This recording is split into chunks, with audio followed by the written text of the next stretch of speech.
Hello friends, সবাইকে babes food চ্যানেলে স্বাগতম। আজকে তো বাইরে বৃষ্টি হচ্ছে, তাই ভাবলাম এই বৃষ্টির দিনে গরম গরম খিচুড়ি খেতে কতই না ভালো লাগে। চলে এলাম রান্নাঘরে।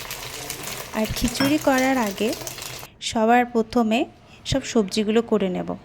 প্রথমে ভেন্ডি আলু ভাজাটা করে নিয়েছিলাম, এরপরে দুটো ডিম ভাজলাম, এরপরে আস্তে আস্তে করে সব উপকরণগুলো দেব খিচুড়ি বানানোর জন্য।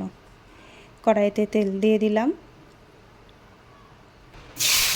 তারপর সবজিগুলো সব দিয়ে দিচ্ছি।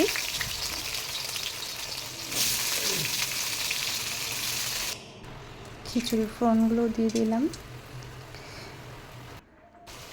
খিচুড়ির উপকরণগুলোও দিয়ে দিলাম।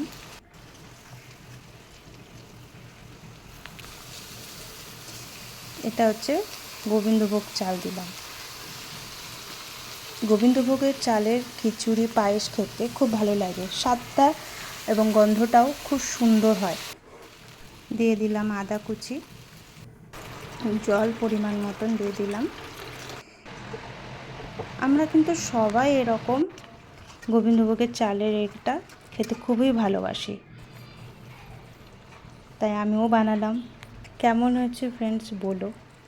ফাইনাল লুকটা আমি অবশ্যই দেখাবো। খিচুড়িটা প্রায় হয়ে গেছে। এবার আলুর দমটাও করে নিলাম। সব শেষে একটাই কথা বলবো ফ্রেন্ডস, এটা আমার নতুন চ্যানেল, আমার পাশে থাকবে। নিত্য নতুন ভিডিও পাওয়ার জন্য চ্যানেলটা সাবস্ক্রাইব করে রাখবেন, আর লাইক কমেন্ট শেয়ার করতে ভুলবে না। ধন্যবাদ ফ্রেন্ড, পাশে থাকবে।